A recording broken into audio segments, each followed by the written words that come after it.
Le serve aiuto? Mi dia un passaggio, sia gentile. Si figuri se non le do un passaggio.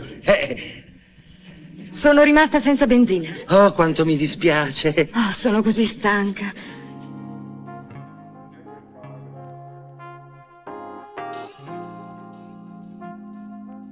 Bentornati in soffitta e benvenuti in questa nuova puntata che promette di essere non solo un viaggio nel tempo e nella storia delle bellissime B-movie del cinema italiano, ma anche un'immersione nell'anima di una donna che ha lasciato un segno nel nostro cuore. Oggi parleremo di Marisa Mell, un'attrice che ha incarnato il fascino, la sensualità, ma anche la complessità e la vulnerabilità che rendono l'essere umano un mistero affascinante. Marisa Mell non è stata solo un volto o un nome nei titoli di coda, è stata una forza della natura che ha scosso il mondo del cinema con la sua presenza luminosa. Eppure, la sua luce è stata spenta troppo presto, lasciandoci a chiederci cosa avrebbe potuto regalarci se il destino le avesse concesso più tempo su questo palcoscenico che chiamiamo vita. Ma bando alle tristezze, in questa puntata esploreremo la vita e la carriera di Marisa, ma lo faremo con una consapevolezza che va oltre il semplice intrattenimento, perché dietro ogni sorriso per la camera, dietro ogni scena memorabile, c'era una donna fatta di carne e ossa, di sogni e paure, che ha lottato per trovare il posto in un mondo spesso complicato e ingiusto. Quindi, senza ulteriori indugi, entriamo nel mondo della bellissima Marisa Mell. Se ti sei perso una puntata del podcast, non disperare, la puoi recuperare nella playlist dedicata. Ti lascio il link nella descrizione del video. Se non sei ancora iscritto alla soffitta, iscriviti per rimanere sempre sintonizzato sui miei contenuti. Perché, mi pare proprio il caso di dirlo, ne vedremo delle belle, bellissime come la nostra Marisa Mell. Marisa Mell nasce il 24 febbraio del 1939 a Graz, in Austria, con il nome di Marlies Terez Moizzi. Fin da giovane ha un unico sogno, diventare un'attrice, ed eccola iscriversi alla prestigiosa accademia Max Reinhardt per affinare il suo talento. Ma andiamo alle origini della sua carriera. Dopo alcuni film austriaci e tedeschi, fa il suo ingresso nel cinema internazionale con French Dressing del 1963, diretto da Ken Russell. Qui Marisa si distingue come una vera e propria pin-up, elemento centrale del film. Poi arriva il 1965 e con 50.000 sterline per tradire, Marisa si immerge nel genere spy, che diventerà quasi una seconda casa per lei. Film come Dimensione Morte, La diabolica spia, New York chiama Super Drago e Obiettivo 500 milioni la consolidano come una femme fatale irresistibile. Ah, ma aspettate un momento, prima di diventare la regina del genere thriller, Marisa fa il suo debutto nel cinema italiano con Casanova 70 di Mario Monicelli nel 1965. Qui interpreta una contessa infedele e, devo dire, lascia il segno. Seguono altre commedie italiane come Che notte ragazzi e Le dolci signore, ma è con Diabolic del 1968 che raggiunge l'apice della sua carriera in Italia. Mario Bava la sceglie per interpretare la leggendaria Eva Kant e la sua bellezza fumettistica cattura immediatamente l'immaginazione del pubblico. Come potremmo parlare di Marisa Mell senza soffermarci sull'indimenticabile Eva Kant nel film Diabolic di Mario Bava? Un film che ha segnato un'epoca e che ha reso Marisa Mell un'icona pop a livello internazionale. Quello che è sorprendente in questa interpretazione è quanto Marisa sia riuscita a incarnare l'essenza stessa del personaggio di Eva, tratto dal famoso fumetto italiano. Mi basta che mi accompagni solo fino al primo motel. Tornerò a prendere l'auto domani mattina. Prego, salga. Sì, ma devo prendere la valigia. Ci vado io. Non permetterei mai. Come caro e gentile. Guardi però che pesante. Oh, per lei mi porterei sulle spalle una montagna. Lei farebbe sollevare il mondo. Eva Kant è complessa, intrigante, una femme fatale che è tanto sensuale quanto pericolosa, e Marisa Mell ha catturato ogni sfumatura di questo personaggio straordinario.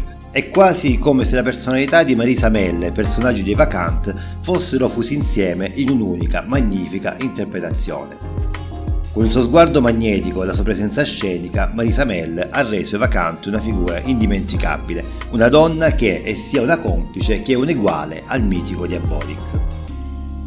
Il fascino di Marisa Mell, come Eva Kant, non è solo fisico, è anche emotivo e psicologico. Lei porta una complessità al personaggio che va ben oltre la bidimensionalità, spesso associata ai personaggi femminili dei film d'azione dell'epoca. Eva Kant è intelligente, astuta e profondamente umana, e Marisa Mell interpreta tutti questi aspetti con una naturalezza disarmante. Mario Bava, il regista, aveva originariamente in mente Catherine Deneuve per il ruolo, ma quando vide Marisa Mell capì che aveva trovato la sua Eva Kant. E possiamo solo ringraziare il destino per questa scelta, perché Marisa Mell ha portato una profondità al personaggio con una performance indimenticabile. A questo punto del video però vorrei sapere anche la tua opinione, e se il video ti sta piacendo non dimenticare di farmelo sapere con un like. Certo, in mezzo a questo panorama ricco e variegato della carriera di Marisa Mell è impossibile non soffermarsi sul suo contributo al genere della commedia sexy all'italiana. Il cinema italiano degli anni 70 e 80, un periodo florido per la commedia, ma anche un periodo che ha spesso relegato le donne a ruoli stereotipati e superficiali. Eppure Marisa Mell è riuscita a fare qualcosa di diverso.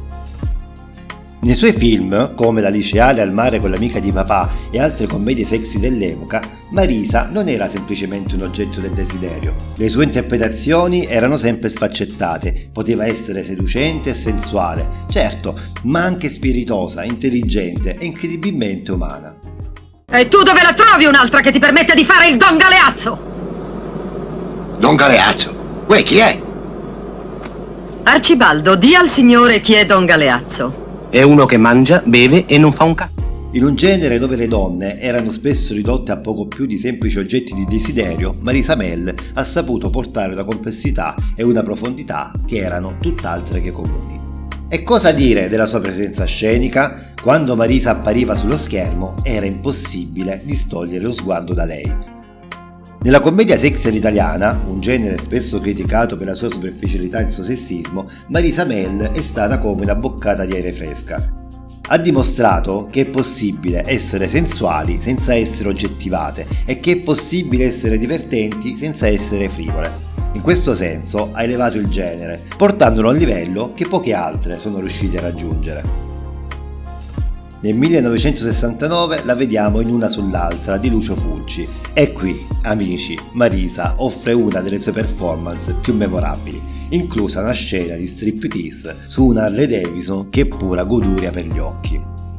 Questo film è il punto di congiunzione tra la Marisa Mell degli anni 60 e la sua nuova identità degli anni 70, quella del thriller. E tra un film e l'altro, per la gioia dei fans, posa nuda per Playboy e altre riviste del settore. Ma la vita è fatta di alti e bassi. Nonostante fosse stata scelta da Vincent Minelli per il musical Matari, il progetto fallisce miseramente, costringendo Marisa a tornare in Italia, dove si sentiva ormai a casa. Qui continua a lavorare in film come Senza via d'uscita, Del buio del terrore e Perversione, mostrando una gamma di emozioni e abilità recitative davvero notevoli. Impossibile ad esempio non menzionare la sua partecipazione in 7 orchidee macchiate di rosso. Anche se appare solo nella seconda metà del film, la sua presenza è così magnetica da offuscare il resto del cast. E purtroppo, nonostante la sua prolificità, quasi 60 film, non ha mai ricevuto il riconoscimento che meritava. Negli anni 80 la sua presenza sul grande schermo inizia a diradarsi, poi la tragedia. Marisa ci lascia il 15 maggio del 1992 all'età di 53 anni a causa di un tumore alla gola. Questa donna straordinaria che ha incantato il pubblico con il suo talento e la sua bellezza ci ha lasciati troppo presto, stroncata da questo male incurabile. È una perdita che ancora oggi pesa sul cuore di chiunque abbia avuto la fortuna di conoscerla attraverso il grande schermo. La vita è un insieme di momenti, alcuni luminosi e altri oscuri, e Marisa Mell ha vissuto entrambi, con un'audacia e una passione che pochi possono vantare. Eppure la sua luce è stata spenta troppo presto, lasciando dietro di sé un grande vuoto. Ecco il crudele paradosso della vita: le stelle più luminose sono quelle che bruciano più velocemente. Mi trovo a pensare a cosa sarebbe potuto essere, a quali altre magnifiche interpretazioni avremmo potuto assistere se la vita le avesse concesso più tempo. Ma poi mi fermo e penso che forse il suo lascito è proprio nella sua assenza, nel desiderio inappagato di più, che rende ciò che abbiamo ancora più prezioso. Marisa Mel non è stata solo un'icona del cinema, ma un simbolo di lotta e resilienza, una donna che ha affrontato gli alti e bassi della vita con grazia e dignità. La sua storia ci ricorda che la bellezza e il talento sono doni effimeri, ma l'impatto che lasciamo sulla vita degli altri è eterno. Quando penso a Marisa, immagino il suo sorriso luminoso e il suo sguardo penetrante che sembravano dire: ecco chi sono, prendere o lasciare. E noi l'abbiamo presa e continueremo a farlo, perché artiste come lei non muoiono mai veramente. Vivono nei film che hanno fatto, nei cuori che hanno toccato e nei ricordi che hanno lasciato. E cliccando sul video qui accanto potrai scoprire cosa è successo a quest'altra indimenticabile attrice.